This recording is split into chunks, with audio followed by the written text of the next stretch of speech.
አንዴ ላውራሽ ትችላለህ ማውራት ትችላለህ እና እንደምነግርህ ነገር ምንድነው በጣም እናመሰግናለን። ምን ፈልጌ የቀረብኩት ይመስላል? ለምን አትነግረኝ? አይመጠንም ወደ ህይወታችን የመጣህ አንተ ነህ።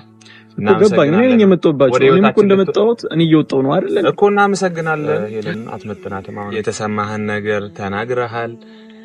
በምንም ባልተፈጠረ ነገር አንተ በመሰለ መንገድ ሂደህ ነገሮችን መቋጨት ፈልጋል። እናመሰግናለን። አንተ አሁንም ድሮም ለሄለን እምትሆናት የማትገባት ሰው ነህ ማለትም ካለባት ኦር ደግሞ ማለትም ከፈለገች ይህንን አባባል ልትል የሚገባት ሄሉ እንጂ ልዑል ነበር። የአብን ካልፈለገችው ከህይወቴ ውጣ ማለት የምትችለው ሄሉ ናት እንጂ ልዑል አይደለም። የአብ እኮ የመጣው ወደ ሄሉ ህይወት እንጂ ወደ ልዑል ህይወት አይደለም። ልዑል ምን አይነት ህይወት ቢኖረው ነው ከሄሉ ጋር ከህይወታችን ውጣ ብሎ የአብን ለማሰናበት የሚሞክረው? በሄሉ ቦታ ላይ ሆኖ በምን ምክንያት ነው? እሱን እናመሰግናለን፣ በቃ ጨርሰናል፣ ድሮም ለሄሉ አትገባም፣ አንተ ለሄሉ ታንስባታለህ እያለ የአብን ለማሰናበት የአብን ከሄሉ ለማስወገድ የሚሄድበት እንደዚህ አይነቱ አካሄድ ለምንድን ነው ይህንን አካሄድ የመረጠው? እንዴትስ ነው በሄሉ ቦታ ሆኖ ስለ ሄሉ እሱ መናገር፣ ስለ ሄሉ እሱ መወሰን እንዲችል ያደረገው ነገር ምንድን ነው?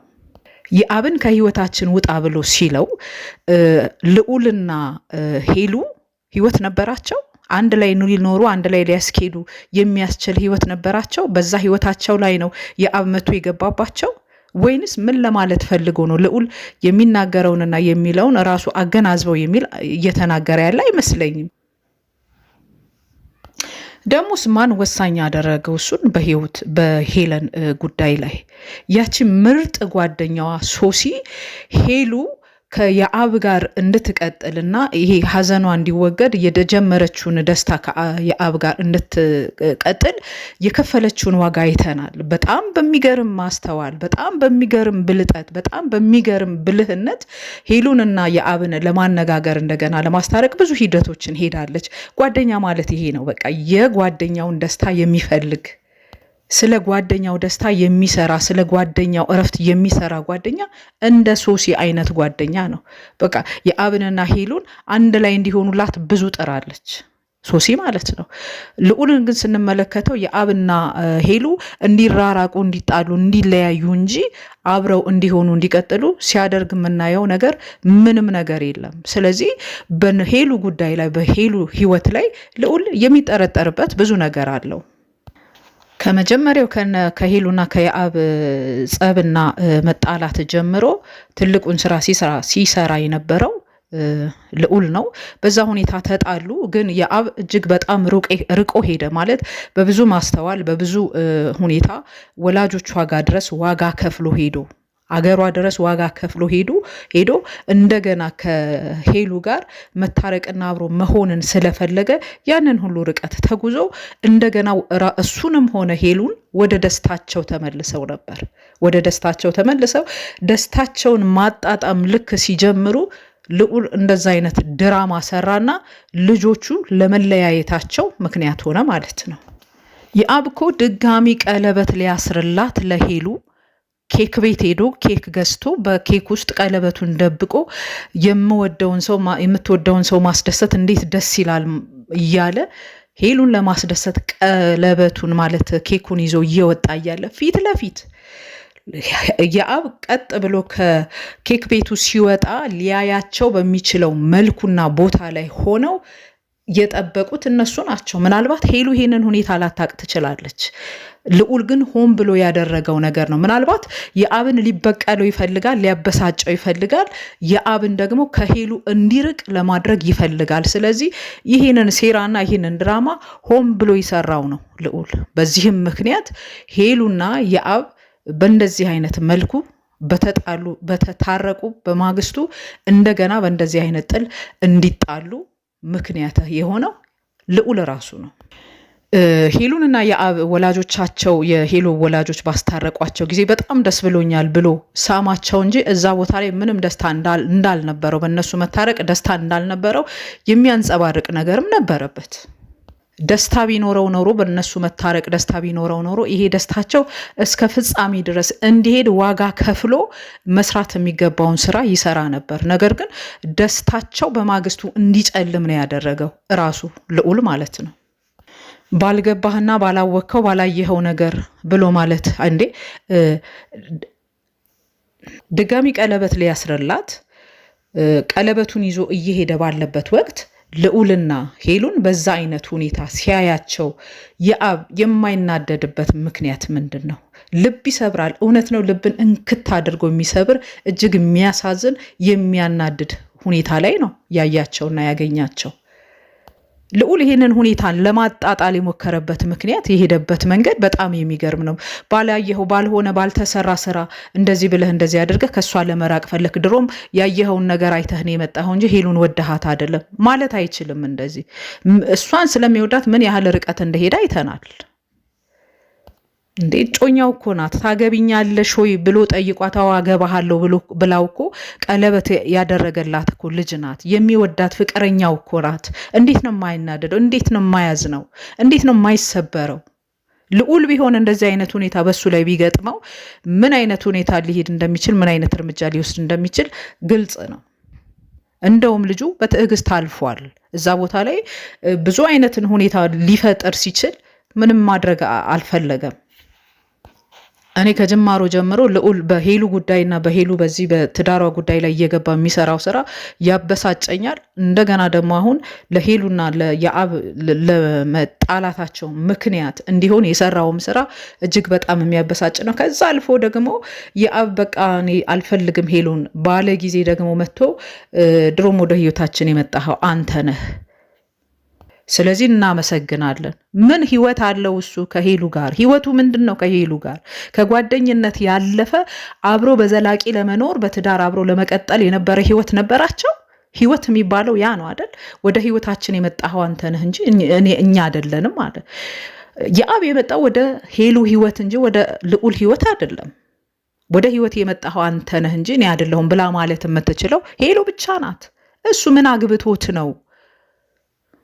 የምንስ ህይወት ነው ያለው እሱ ከሄሉ ጋር? የምን ህይወት ነው ያለው ከጓደኝነት ያለፈ?